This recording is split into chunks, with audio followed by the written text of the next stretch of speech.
un honor presentar a las personas que voy a tener que presentar ahora, así es que pido un gran aplauso antes de que se las presente, porque de verdad estoy muy contenta de poder estar acá hoy día. Premio Nacional de Periodismo 2019, ex directora de CIPER por más de 10 años. Fue subdirectora y editora de investigación del diario La Nación, subdirectora de revista Cosas y reportera de investigación en las revistas Cauce y Análisis. En sus inicios trabajó también en el diario El Siglo y en la revista Ahora, corresponsal en Chile para el diario argentino Clarín. Autora de muchos libros, entre ellos Los secretos del comando conjunto, con Héctor Contreras, Chile entre el sí y el no, junto a Florencia Varas, y La conjura, Los 1001 días del golpe, junto a Patricia Verdugo, Otra Grande, y Ricardo García, entre muchos otros títulos. Ha sido premiada en Chile y en el extranjero. Un honor, como ya decía, para cualquier periodista presentar a la gran Mónica González Mujica. Pero eso no es todo, porque va a ser entrevistada por una tremenda colega que es un gran valor de la prensa en nuestro territorio. Me refiero a la comunicadora Victoria Guerra Acevedo, profesional que se desempeña en Canal 2 y en Radio Chilena. Ambas van a conversar sobre los aspectos del ejercicio del periodista en la construcción de una sociedad libre de corrupciones, con equidad y respeto a los derechos humanos, incorporando también otros temas como el discurso del miedo, tan presente en los medios de comunicación. Pido un gran aplauso para ambas, Mónica González y Victoria Guerra.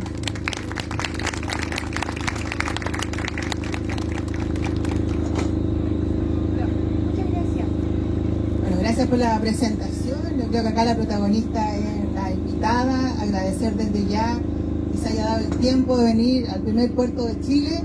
Hoy día la recibió así con un poquito de frío, pero con mucho calor humano. Eso veo. En Santiago hacía bastante calor. Bueno, la presentación, tendríamos muchos minutos que ocupar en esta increíble entrevista. Espero la podamos compartir y disfrutar. Queremos abarcar, como lo hemos titulado, el ejercicio del periodismo, el discurso del miedo. He querido titular esta entrevista en los medios de comunicación, me refiero a los tradicionales. Es un buen tema, tenemos una hora y yo creo que vamos a aprovechar de poder compartir y poder conocer su opinión al respecto. Vamos a centrarnos en los aspectos del ejercicio del periodista en la construcción de una sociedad libre de corrupciones, con equidad y respeto a los derechos humanos. Por ahí es la intención de esta colega muy humilde de poder viajar en este mundo que nos apasiona. Quiero comenzar con una frase que yo sé que a usted le va a resonar y le va a traer recuerdos. ¿Tuteémonos? Como quiera. Ya, Victoria, Si vamos. me dice que te tutee, te tutee. Ya. Dar al lector lo que necesita y no quiere saber. Yo sé que esa frase te la dijo alguien que fue un cómplice, un apoyo en CIPER. Sí, yo no lo llamaría cómplice. Bueno, primero, buenas tardes. Mil gracias por estar aquí. Muchas gracias por invitarme a este primer puerto del país. Es muy impresionante estar aquí, de verdad. En esta primera feria del Festival del Libro y de la Cultura en San Antonio. Me parece que me dieron un gran regalo por invitarme.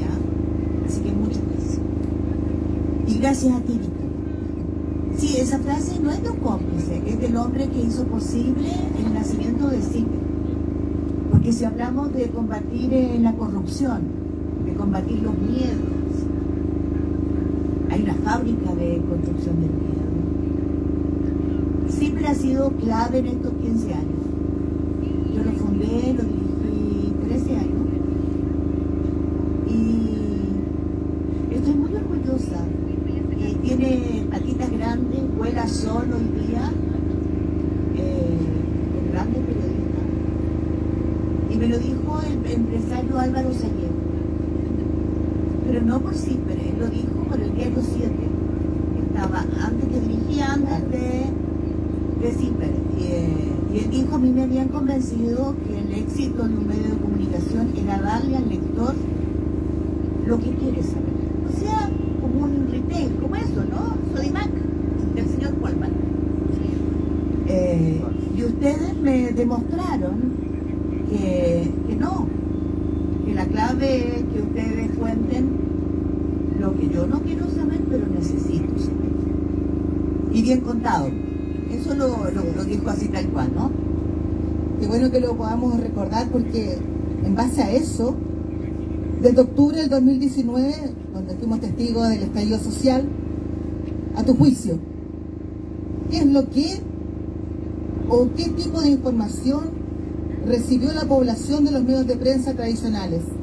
¿Se enteró realmente de lo que necesitaba y no quería saber? Además, yo voy a decir algo que yo creo que no les va a gustar, ¿ah?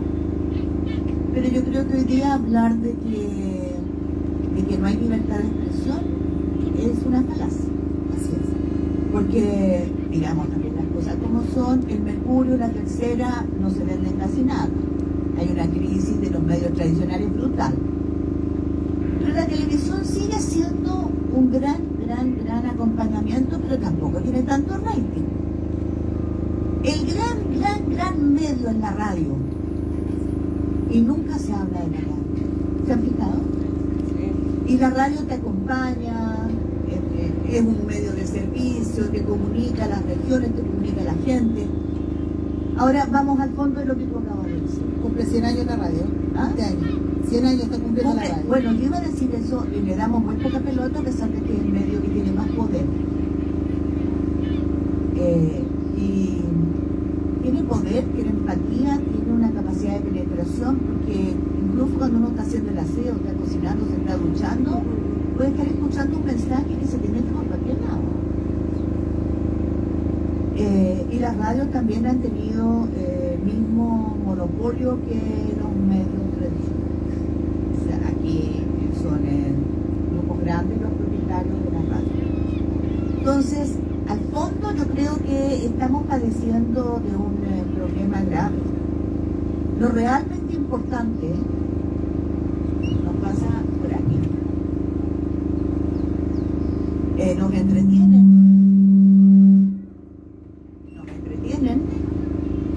nos aturden y nos inspiran mucho miedo con información tenebrosa. Por ejemplo, díganme que no estamos un poquito atemorizados, aunque el problema es grave, con los portonazos, con la delincuencia, todos los días en 20 minutos. Bueno, yo debo confesar que yo misma estoy atemorizada. Hay razones obvias, o sea, el problema de la seguridad es el primer problema de este país. ¿Por qué? Porque hay un ingrediente nuevo que antes no estaba, el crimen organizado. Y ese elemento no lo estamos desmenuzando en el periodismo como corresponde. Ese es parte del poder real.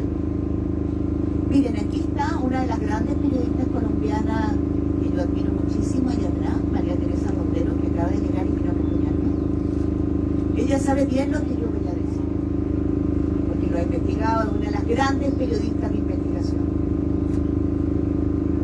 En los lugares donde el crimen organizado está, la minera no es perturbada. Las empresas de agua potable no son perturbadas, de agua privada. Las empresas agrícolas de exportación no son perturbadas. Los laboratorios farmacéuticos no son perturbados. ¿Por qué? Porque hacen pacto con el crimen organizado. Eso es lo que nosotros tenemos que hurgar y develar. Porque el poder real no está en el Congreso. A veces veo a nuestros colegas con su maquinita y recogiendo declaraciones, y tenemos que asumir que en esta gran revolución que estamos viviendo y que está cambiando todo de manera brutal, las instituciones quedan obsoletas porque no dan abasto, ¿no? La ley es sobrepasada 1000 veces y pasa a ser letra muerta, ¿o no? Sí. Porque hay impunidad, ¿o no? Cuando empresarios que cometen crímenes, como coludirse para subir los precios de los medicamentos, eso es un crimen, eso es criminal. Cuando los empresarios se coluden para financiar la política y obtener intereses y tener una ley de pesca adecuada a sus intereses, y esa ley está obsoleta porque es nula, porque es espuria, porque se hizo con placas privadas que pagaron y cooptaron a los parlamentarios. Sabemos cada uno de ellos. La ley de medio ambiente fue hecha con pago de Solimich. O sea, si nos ponemos a buscar, tenemos un prontuario de impunidad porque ninguno de esos empresarios ha sido interpelado. No ha pasado un día en la casa. Así es. Yo tenía esa pregunta para usted. Disculpa. El poder real no está ahí y está muchas veces en el Ejecutivo. Está en pasillos oscuros, en donde hoy día, por ejemplo, se transan contratos de vacuna que, fíjense bien, la Unión Europea todavía no sabe cuánto pagaron, la opinión pública no sabe por esa vacuna. Es decir, la ley de pesca no ha sido reemplazada porque los que pagaron para tener una ley de pesca adecuada a sus intereses no quieren. Entonces, ese poder real es que tenemos que desmenuzar, porque es la única manera de poder empezar a hacer un dique de contención y atacar el crimen organizado. Es que ataquemos la impunidad y tengamos un poder judicial que responda a las necesidades. Así es, yo tenía justamente ese tema para conversar, que desde el ejercicio profesional del periodismo, cómo abordar los diferentes tipos de carteles, que es lo que nos acabas de compartir, que conviven con la corrupción, pero el foco periodístico está solamente dirigido hacia el narcotráfico, pero tal como tú lo has comentado, hay varios que pasan desapercibidos y es justamente esta relación. Entonces, quiero aprovechar, como ya lo adelantó, el tema de la pauta periodística. ¿Cómo la estás viendo ahora? Porque quiero centrar esta entrevista en el discurso, porque el discurso moviliza, el discurso es poder, el discurso provoca acción en la ciudadanía. Por lo tanto, vemos, lo has dicho, 20 minutos de violencia, pasamos un poquito por la política, que es otro tipo de violencia, porque hemos visto muchas veces discusiones y no hablan de temas, sino que hablan del que direte, se contestan en Twitter a través de la pantalla, y luego pasamos al deporte. ¿Qué pasó con la cultura?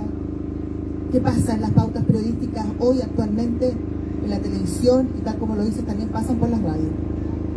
Bueno, lo primero, los carteles nos meten en la cabeza que el único cartel que existe es el narcotráfico. Mentira. Mentira, no es el único cartel que existe. El narcotráfico es uno.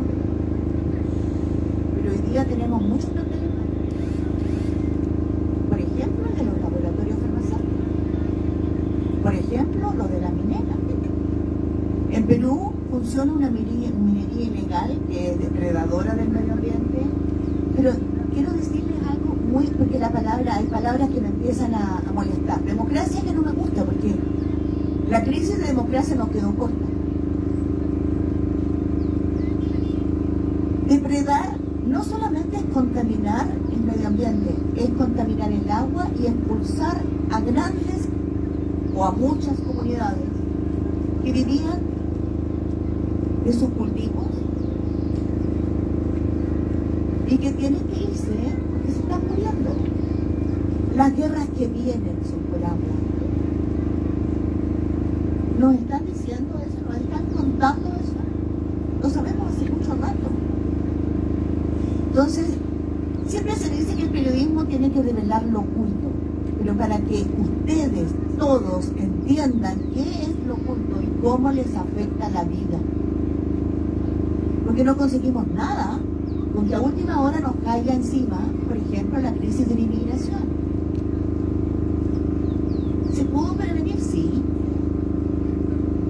Se cometieron errores muchos. Pero lo que importa es cómo lo hacemos para organizarnos y que los delincuentes se vayan. Entonces, parto por decir que nos faltan software, por ejemplo, y no lo estoy viendo en ese cuento. ¿Qué cuento? ¿Ustedes saben por qué se ha demorado y tarda tanto la justicia en derechos humanos en Chile? Entre todas las razones, no de la impunidad. Porque no hay un software que junte todas las causas de derechos humanos del país. Entonces, ¿cómo lo sé? Porque tengo que declarar en un juzgado todavía y en otro mes, y en otro mes. Entonces le digo, oiga señor, pero ¿sabe qué? Le digo al juez o al ministro, generalmente el ministro, pero eso es el que me está preguntando, ya está. Esa persona que usted me está preguntando.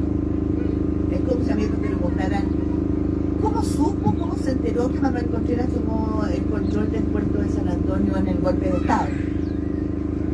¿Y qué pasó con las muertes del gerente de la pesquera? ¿Cómo murió? Seguramente en San Antonio no lo saben mucho, pero porque no han juntado las piezas que demuestran que aquí se asesinó a un gerente, a trabajadores, porque aquí hubo una pesquera que fue, que era estatal y que fue la pantalla financiera de los negocios de la línea. Es decir, la pantalla financiera de la máquina de muerte más importante que hemos tenido en Chile. ¿Por qué no hay ese software? Que alguien me lo explique, porque plata hay. El software no es una cosa que no es un misil balístico de ultra generación. Porque no se quiere.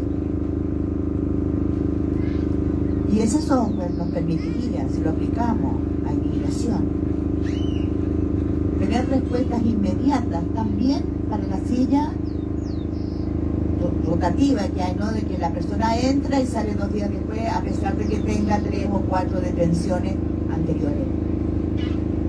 ¿Saben lo que pasa? Es que ustedes son los que tienen que empoderarse. Ustedes, estamos en una encrucijada tal, en una crisis tal, que si ustedes no se empoderan y no toman las cosas en sus manos, exigiendo información, exigiendo que los medios les informen y que las autoridades cumplan su rol, los medios se quedan ahí porque dicen, aquí mire cuántos likes. Si a todos nos gusta cantar, escuchar las comedias, escuchar los chismorreos, pero, ¿saben? Hay música muy linda, hay identidad muy linda, hay cosas de nuestra tierra que están ahí. Yo diría que estamos en un momento en que la ciudadanía debe empoderarse. No hay espacio para decir, yo no sabía. Yo lo escuché en la dictadura mucho eso, yo no sabía. No, ahora no. ¿Saben por qué? El crimen organizado es peor que la dictadura. No tiene tregua, no tiene piedad, es fiero. ¿Podemos quedarnos de brazos cruzados? No se olviden de lo que les estoy diciendo. Conversen en su familia, organicen en sus comunidades, hablen, exijan, antes de que sea tarde. Muchas gracias, un buen consejo, una buena recomendación. Chile entre el sí y el no en el año 1988, su trabajo, ¿Qué dijo? su trabajo. Y muchos dijeron que la última lección del rechazo y apruebo era volver al sí y el no. Si tuvieras que escribir un libro, un ensayo, en este contexto entre el rechazo y el apruebo de este 2022, ¿cuál sería tu pauta? Mi pauta sería, porque necesitamos urgentemente una constitución que termine con la letra muerta de la ley.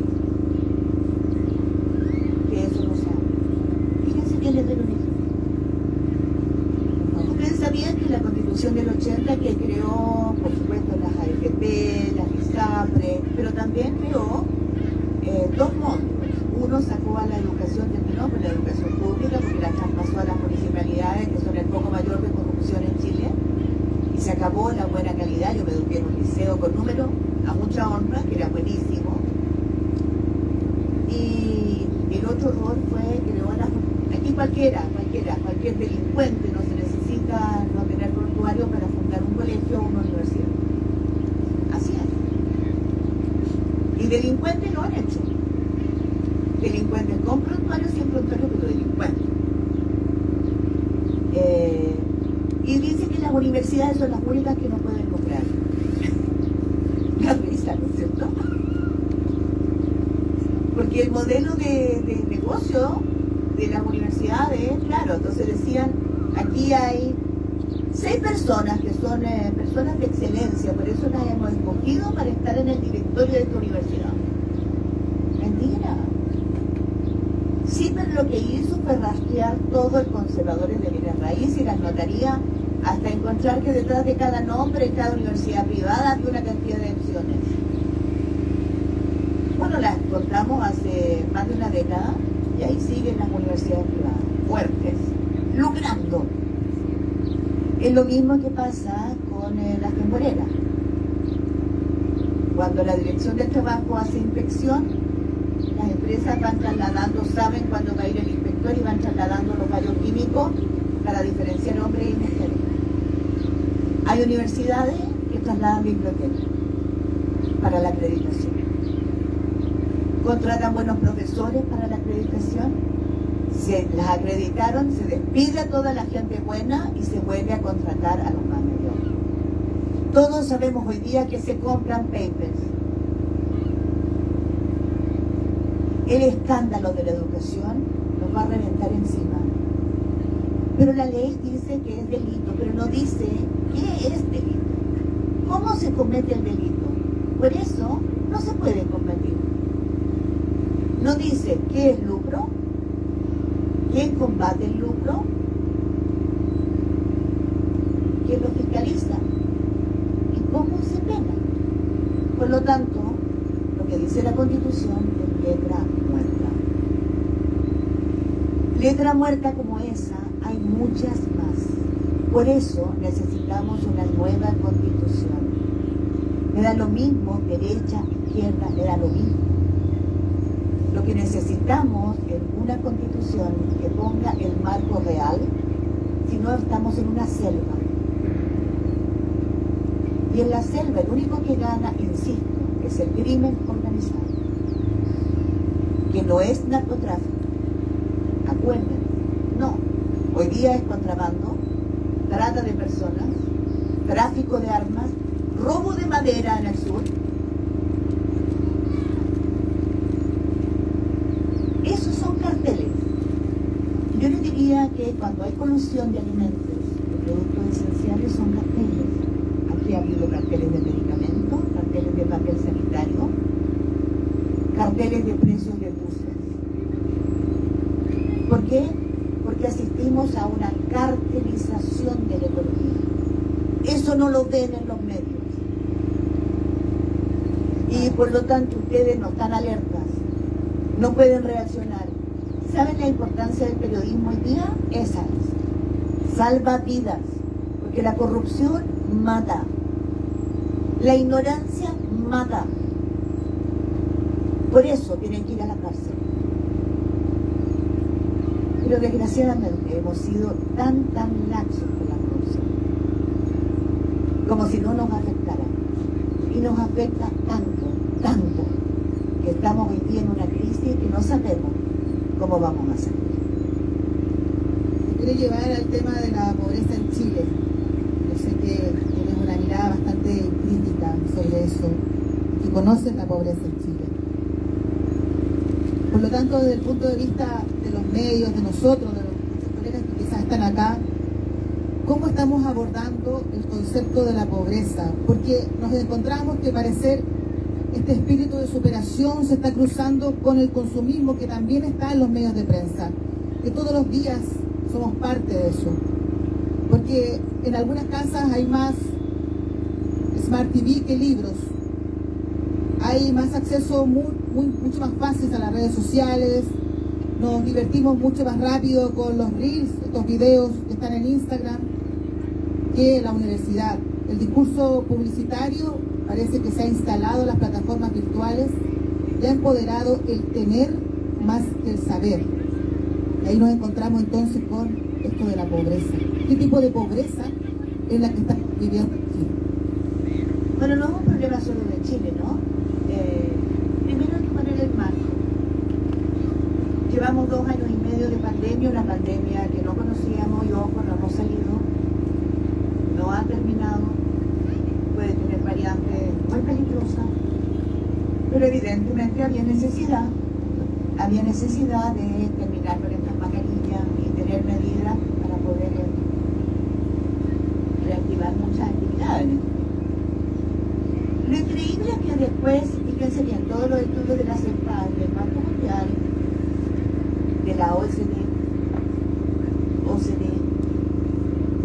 indican que después de 2 años de pandemia, que se supone que se ralentizó todo, los ricos son más ricos, los más ricos son mucho más ricos, y los pobres son más pobres. Y tenemos más pobres, ¿ya? Eso es la primera cosa. O sea, lo primero que hay que decir que en esta crisis vamos a enfrentar una cantidad de problemas con la pobreza grave, porque la pobreza y la miseria trae más delincuencia, trae enfermedades, trae más muerte, acarrea muchos problemas, empezando por uno que se ha empezado a hablar gracias a la enfermedad del presidente, que es la salud mental. O sea, es obvio que la pandemia nos dejó de partida el drama de más de 61.000 chilenos que en 2 años y medio, solo por COVID, vieron morir a uno de los suyos. ¿Quieres que tú me dices? No. Solo por COVID. Esto implica no haber podido enterrar a sus muertos de la manera adecuada, no haberse podido despedir, no haberle podido decir que quiero. Y se van guardando esos dramas y esos traumas allá adentro, ¿no? Y son, la muerte no es peligrosa. Yo no dejo de pensar, son 61 familias, 1000 familias. Bueno, entonces, si pienso en la pobreza, es obvio que vamos a tener más pobres. O sea, si hay algo urgente que hacer, son políticas para ir a atender a la pobreza. Pero conocemos la pobreza, nuestras autoridades conocen la pobreza. Yo creo que ahí está el principal problema.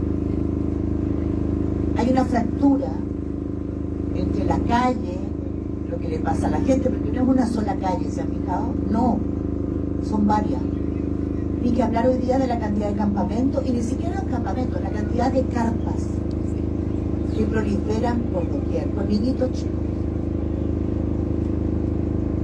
Yo digo, ¿cómo vamos a permitir aquello? ¿Cómo vamos a permitir llegar a otro invierno con niños, pero como cuando yo estaba chica, volados de frío, como decía Gabriela Mistral? Pero lo estamos permitiendo. Nos hemos vuelto más indolentes. ¿Por qué? Porque tenemos miedo al extraño, al pobre. ¿Saben qué ha pasado? Al periodista le gustó en la pandemia tener su trasero fijo en el escritorio e informarse por el computador. Hay que decirlo. Hay que sacar el trasero. Eso no es periodismo. A eso estudiamos 4, 5 años, 6.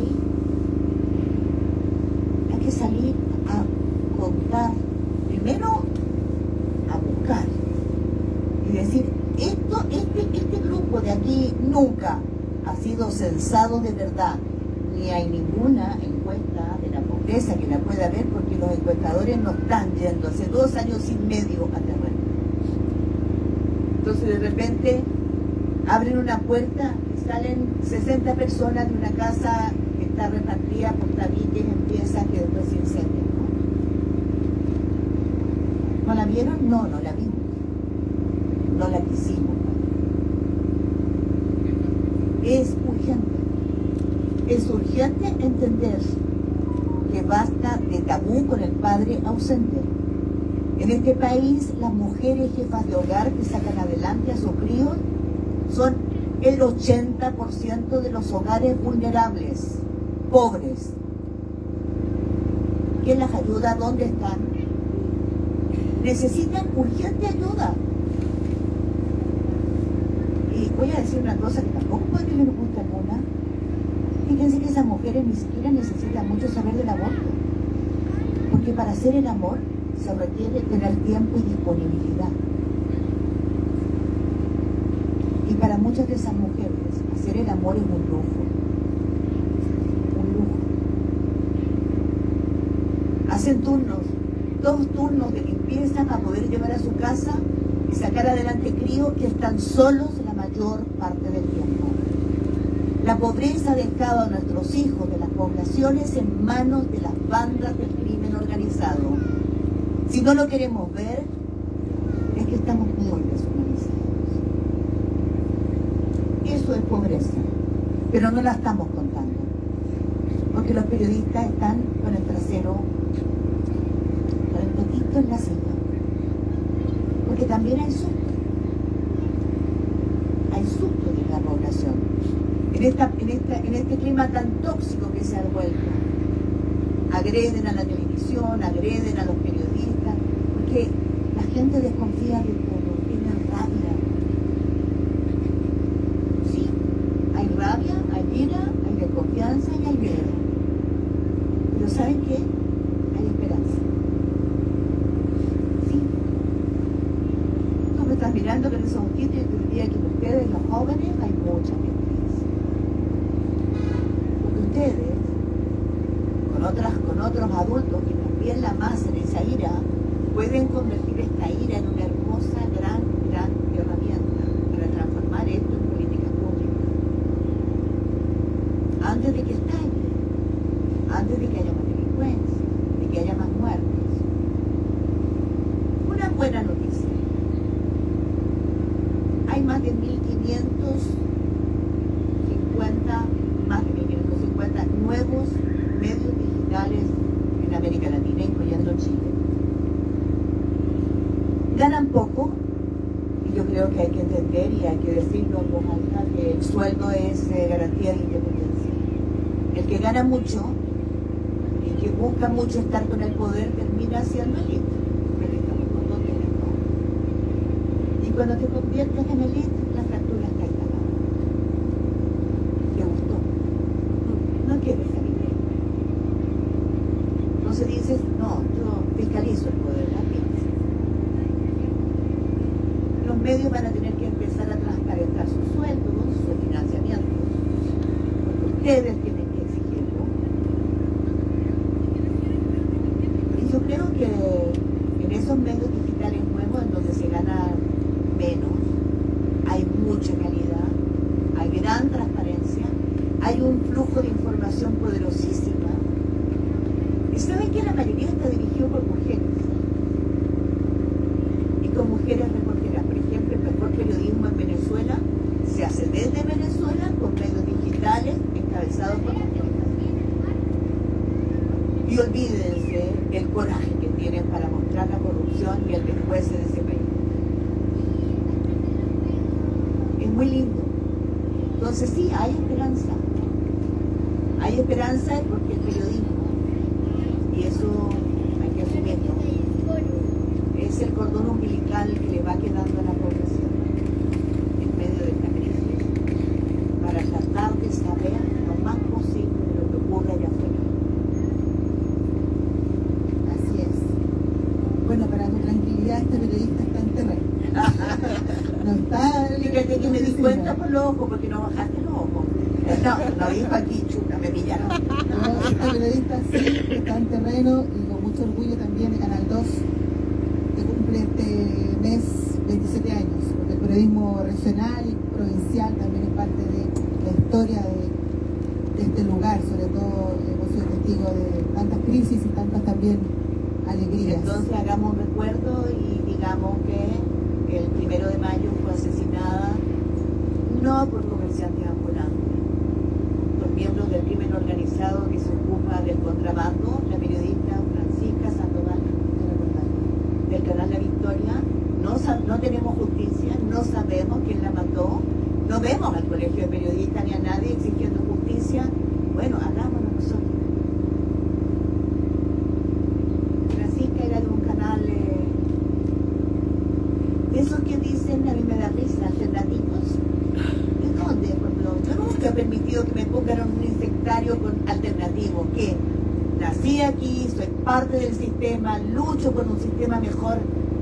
Somos parte del sistema. No me saquen de aquí, no tienen ningún derecho. Es tan importante entonces es que se mantenga, que cuesta mucho, pero que se mantenga, porque nosotros no somos ningún monopolio, pero que se mantenga los medios provinciales, los medios comunales y los medios regionales, que son los que identifican lo que se demoran en años identificar los nacionales, para qué decir los internacionales. Entonces, me gustaría que quizás nos pudieran dar un tip para poder mantener ese periodismo, que le da incluso profesionalismo. En el caso de nosotros, estamos todos titulados. Somos una cuna de futuros periodistas que vienen a hacer la práctica con nosotros. No sé si el título del día es garantía de algo, ¿ah? No, por ahí, vamos a tocar ese tema. Me encantaría. Vamos a tocar, porque si hay tantas escuelas de periodismo en tantas universidades privadas que no sabemos tampoco la editorial o la lógica con la que enseña el periodismo. Pero ¿qué te parece que se mantenga este periodismo comunal, provincial, regional? Es que la clave está en la audiencia, ¿no? La clave hoy día son las audiencias, porque como hay crisis del modelo de negocio, que tampoco es que no se va a ir, ¿no? No, se acabó. Señores, se acabó. El papel es muy caro, se acabó. Lo que viene es Internet. Y capaz que subsistan algunas revistas de economía, de ciencia, para aquellos que quieren, como a mí que me encanta, leer sus cositas de papel. Entonces yo diría que la clave está en que la audiencia entienda que pagar 50, 500 pesos, 100 pesos, 1000 pesos por ese medio y tener derecho a exigirle cosas. Eso es membresía, eso es identidad, eso es comunidad. Pero entonces también es fiscalizar mi poder local. No, hoy, qué bueno está el Sodimac, ¿ah? No, o vieron las ofertas que hay no sé dónde, no. Yo creo que las municipalidades, a ver, voy a decir algo que me parece que es clave en esta pandemia. Como las instituciones están sobrepasadas y la pobreza cunde, las escuelas están en una crisis mayor que otras instituciones, ¿no? Por la escuela tenemos que empezar. La escuela tiene que dejar de ser lo que era. No le podemos pedir a los profesores que asuman lidiar con niños que llegan sin comida, de violencia, de abusos y después toda la violencia en la calle. ¿Cómo no pedir a los profesores que asuman solos esta crisis? Pero entonces, ¿qué es lo que van a tener que hacer las municipalidades? Entender que ese colegio, esa escuelita, es la que tiene aquí. ¿Cuál es el niño abusado? ¿Cuál es el niño que no come? ¿En qué casa está faltando lo esencial? ¿A qué niños hay que sacar de ser soldados de las familias? La escuela va a venir a ser un radar, pero para eso va a necesitar monitores, va a necesitar nuevas. La escuela va a necesitar abrirse para ser como el pequeño tentáculo que va a permitir diagnosticar y sanar. Pero eso va a depender de ustedes y de los medios locales. Entonces, si nosotros somos capaces de articular a través de nuestros medios con diversidad de formatos, mezclando texto, video, podcast, sonido, de buena calidad, la gente va a venir a vernos, a leernos, a escuchar. ¿Sabes? La clave es la calidad. El mejor relato. Para que nosotros aprendamos, nos conozcamos y tengamos también orgullo de nuestra identidad. Pero también el mejor relato para ver los hoyos, las fracturas y las soluciones. El periodismo hoy día no se puede quedar en ese lamento boricano de solo denunciar y denunciar y denunciar. Porque eso es pesimismo. Estamos en un momento clave en que se requiere actuar para arreglar cosas, para salvar vidas. Y no es exageración. Y todos ustedes lo saben. Muchas gracias. Entre paréntesis, hay cursos, los grandes concursos, las grandes becas no son para los más bacanes. Hoy día Si ustedes entran, les recomiendo leer a los periodistas El Hormiguero, una investigación de la Fundación Gago, Gabriel García Márquez, sobre estos medios digitales, y explorarlo, mirarlo. Son una maravilla algunos con las historias que cuentan, que son historias nuestras. Que no venga nadie con un tono paternalista a contar lo que otros piden. Entonces, ustedes pueden postular a becas para hacer mejor podcast, para hacer mejores videos. Hoy día los caminos son enormes, hay que aprovechar todas las oportunidades. ¿Y saben qué es lo bonito? Crear equipo. Se acabaron los llaneros solitarios egocéntricos y esos que todavía perduran están destinados a la muerte. A la muerte como figuras, ¿no? Porque el egocentrismo es otra lacra que ha permeado el periodismo y que ha hecho mucho daño. Tome nota. Mónica, no sé, muchas veces, bueno, se ve este típico, la prensa miente, el canal miente, la radio miente, porque se da, sobre todo... Tú eres muy joven, ¿no viste un cartel que había en la Alameda en la Universidad Católica que decía el mercurio miente? El mercurio miente. Año 68, Y no estaba 67. aún no estaba en este mundo, pero te creo. No sé si hay un cruce de críticas. Siento que la comunidad ha perdido la credibilidad en los medios tradicionales y sí es una oportunidad los medios mal llamados alternativos porque son parte de la identidad de su sector, provincia, región o común.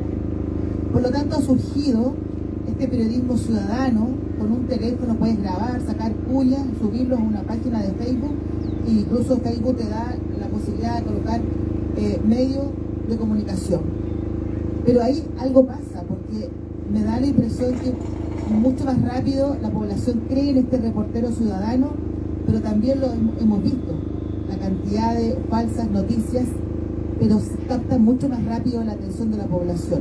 ¿Cómo poder lidiar con eso, con las noticias falsas, con esta rapidez del reportero ciudadano que deja en jaque la credibilidad de los medios de prensa tradicionales? A ver, convengamos que no hemos ganado el descrédito. Yo no me pongo fuera, nos hemos ganado.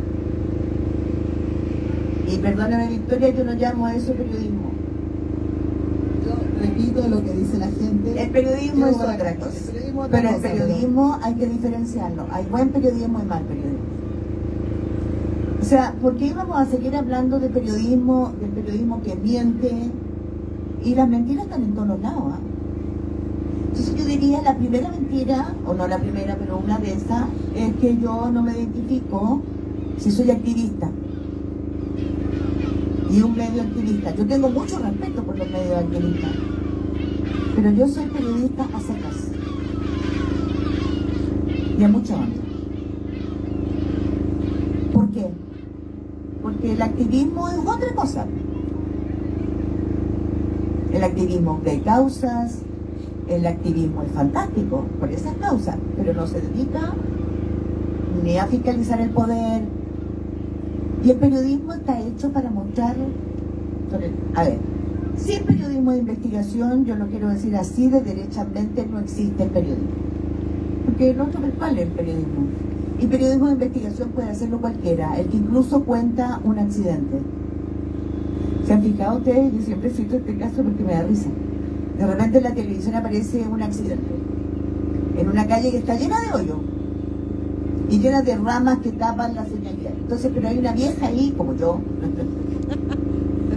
que está ahí parada de zapa y dice, no, iba como a 180 kilómetros por hora. Esa vieja no sabe manejar. O viejo. ¿Ah?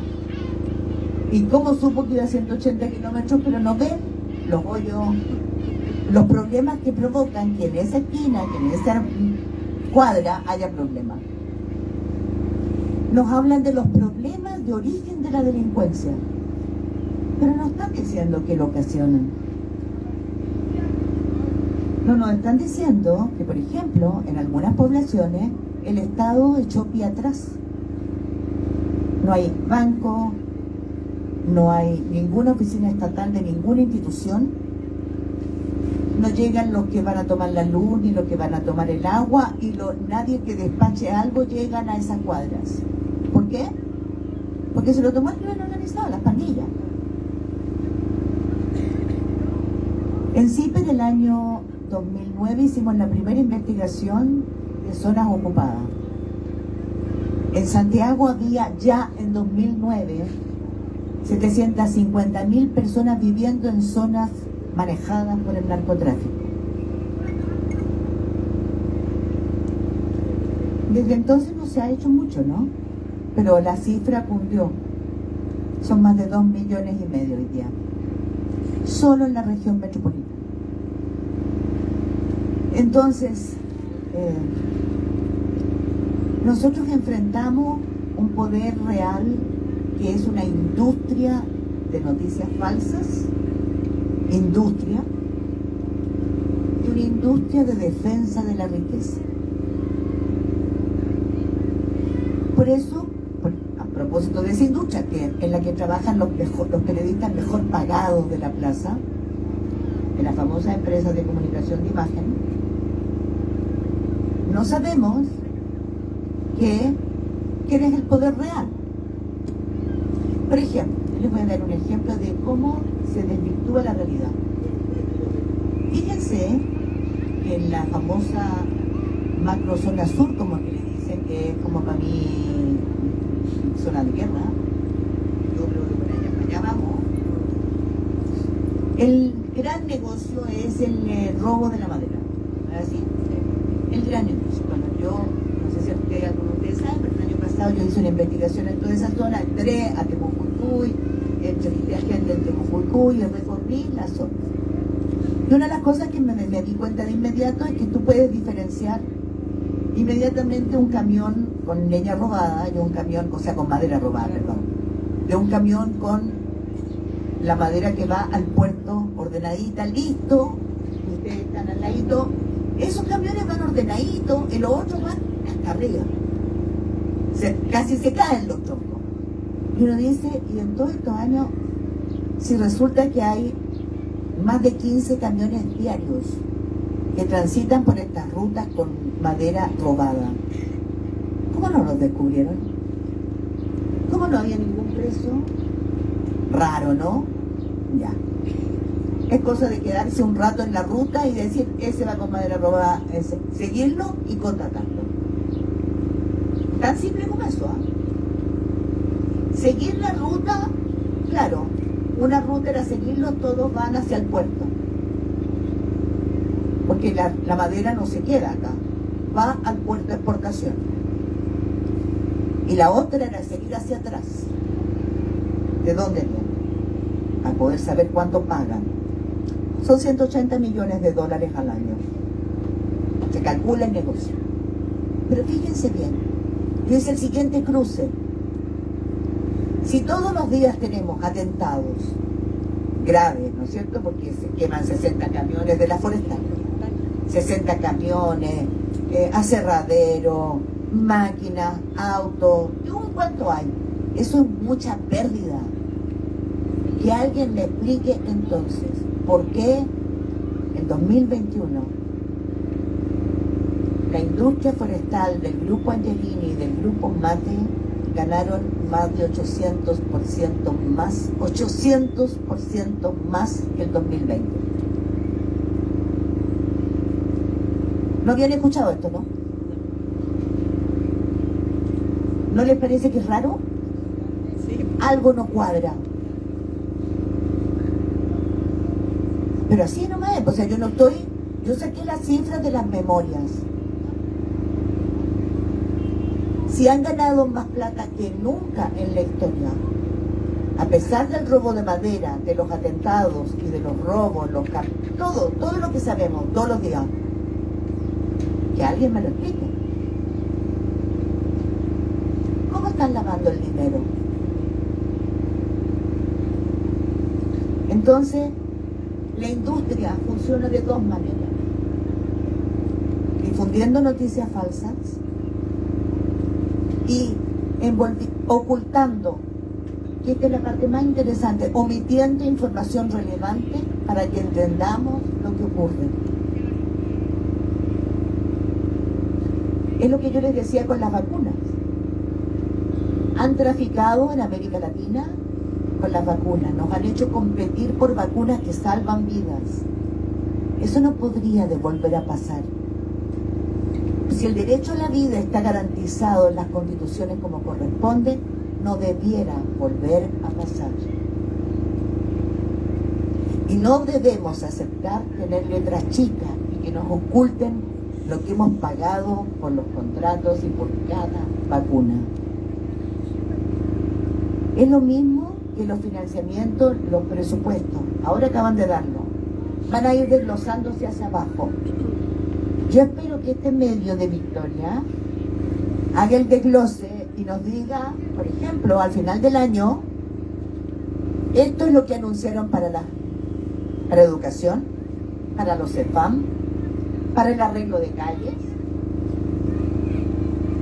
para las ayudas a los más pobres, y exigir cuántas mujeres jefas de hogar, dónde viven, cómo les ponemos luces, cómo las ayudamos y cómo vamos con inyección a la vena para poder de verdad tener mejor vida en este país. Lo comprometo, ¿eh? Ustedes son testigos, Mónica, por más de 40 años has realizado el ejercicio profesional. Más, por eso dije más, no quiero ahondar. No quiero ahondar. No tengo ningún problema en asumir mi edad. Cumplo 73 años el próximo mes. Este mes, perdón. Octubre. Qué bien. ¿Se ha hecho difícil ser periodista mujer en estas décadas de ejercicio? Ay, qué buena pregunta, porque me la he hecho varias veces en el último tiempo. ¿Y saben que descubrí que me había hecho la estúpida con todas las agresiones que había recibido? Claro. Pero yo tengo un carácter fuerte, hablo clarito. Yo creo que eso me permitió salir viva de la dictadura todas las veces que me tomaron presa. Agresiones, sí, recibí agresiones en ese tiempo en dictadura porque no podían soportar que una mujer les dijera en la cara lo que los criminales y ladrones que eran. La forma que ellos tratan de anularte como mujer. Por eso violan, por eso torturan. Pero si uno descubre eso, sigue adelante. De mis colegas también, porque te ningunea. Mis colegas internacionales, ¿no es cierto, María Teresa? ¿Está por ahí mi María Teresa? El ninguneo de los hombres llega a dar risa de repente. Pero ya no pueden. ¿Y saben por qué no pueden? Porque las mujeres están en todas partes dirigiendo medios. Y dirigir medios es muy importante porque la mirada, yo no creo para nada en que nosotros seamos mejores que los hombres y que seamos blancas palomas. ¿Eh? Cuando las mujeres son perversas, hay que sujetarse todo. Pero yo no creo que seamos mejores, sino que nosotros retenemos en la mirada cosas distintas a los hombres. El complemento es lo maravilloso en una pauta. Que no te contesté eso, en una pauta. El complemento es precioso. Si hay puros hombres, se olvidan, se omitan muchas cosas. Las mujeres además tenemos más empatía emocional con esa parte tan importante que es la vida, ¿no? Ponerse en el lugar de otro para saber por qué te tiritan las piernas, dónde te duele, cómo duele, cuál es tu miedo, porque no tenemos problemas en asumir el miedo. No nos sentimos cobardes, todo lo contrario. Asumir el miedo es saber enfrentarlo. Entonces, yo creo que al principio me hice la tonta, como que no hay ninguno, y de repente me di cuenta que había pasado por alto enormes zarpazos. Lo que nunca acepté es que ningún pelotudo me dijera, como me trataron de decir, con esos ojos, y me pregunta de crimen. Como me dijo un día Carlos Menem en una entrevista, en que yo me paré y le dije, hasta aquí llegó la entrevista. porque es la forma que tienen yo le estaba preguntando por la elección de su hombre de seguridad, que era Héctor García Rey, que había sido el hombre que había participado con la DINA en la desaparición de 119 personas. La Operación Colombo. Y él me dice, con esos ojos, y me hablas de sangre. Nunca he aceptado una cosa así, y yo creo que se nota que no acepto. Entonces yo quiero decir que lo que me gusta de esta época, en que el tiempo cambió. Ya no nos pueden toquetear impunemente, no nos pueden avasallar impunemente, que es otra forma de toqueteo atroz. No nos pueden descalificar impunemente, pero tenemos otro peligro, que no nos subamos al chorro.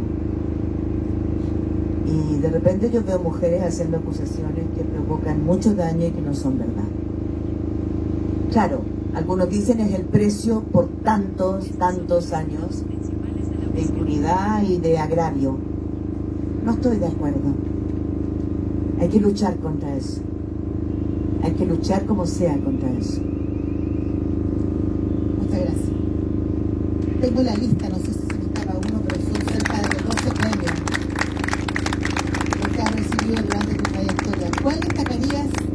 ¿Cuál es el más importante para ti o que te ha identificado en algún momento de tu vida? Dos.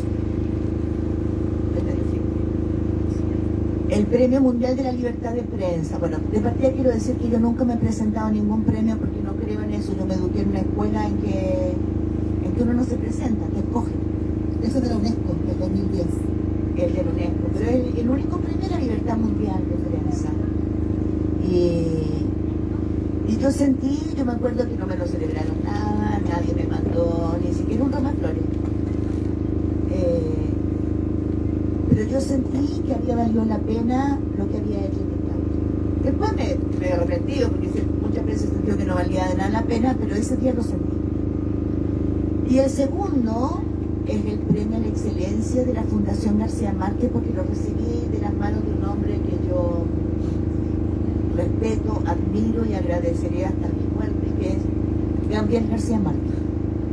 Porque creo que ha hecho por la libertad y la democracia de nuestra tierra, América Latina, la identidad, el orgullo, mucho más que cualquiera. Les recomiendo que se lean el discurso cuando recibió el Nobel, hace 40 años.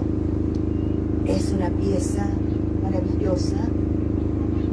Claro, habla con rigor de lo que somos, de lo que no somos, de lo que luchamos. Y recibirlo de sus manos, no sabes cómo me emocionó. Pero además porque me integró a una comunidad de la que me siento orgullosísima de ser parte, que es el mejor periodismo de Iberoamérica, donde hay complicidades. Allí conocí a mi amiga María Teresa. Hay complicidades, es la red más importante de periodistas de Iberoamérica para protegernos, para aprender herramientas contra la corrupción, contra los tiranos, que hoy día tienen como los nicaragüenses presos a nuestros colegas, pero a mujeres tan importantes como Dora María Tellez, la famosa guerrillera, la mujer que nos hizo brincar de alegría durante la dictadura cuando participó en la liberación de Nicaragua, en las operaciones más importantes de los sandinistas, y hoy día la están dejando morir en una cárcel con las banderas rojo y negro. Qué asco, qué ganas de vomitar. Y yo veo que no estamos haciendo lo suficiente para liberarla, porque también tendríamos que agradecerle mucho. Están encarcelando a nuestros periodistas en Guatemala, están matando periodistas en México, están persiguiéndolos para aniquilarlos en El Salvador. Bolsonaro hace cosas horrorosas contra el buen periodismo y los activistas de medios ambientales en Brasil. Nosotros todavía no vamos, pero mientras no nos digan quién mató a Francisca Sandoval, yo me quiero decir que la impunidad llegó, ¿no? Entonces yo siento que en medio de todo eso, se lo quiero decir de todo corazón, los premios dan vergüenza. Porque siento, ¿saben qué? Que yo tampoco he hecho lo suficiente para buscar a los nuestros, para perseguir a los corruptos, para enseñar que los derechos humanos no son de un sector, sino que son de todos, para que no surgiera un neofascismo que dice, olvídense, ahora sí que vamos a matar a todos. Lo de Pinochet fue un jueguito. Algo nos ha hecho mal para que nazca esta fuerza nazi con una desvergonzura tan fuerte.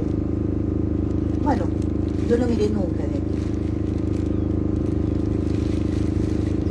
Y yo creo que por eso digo que los premios, no.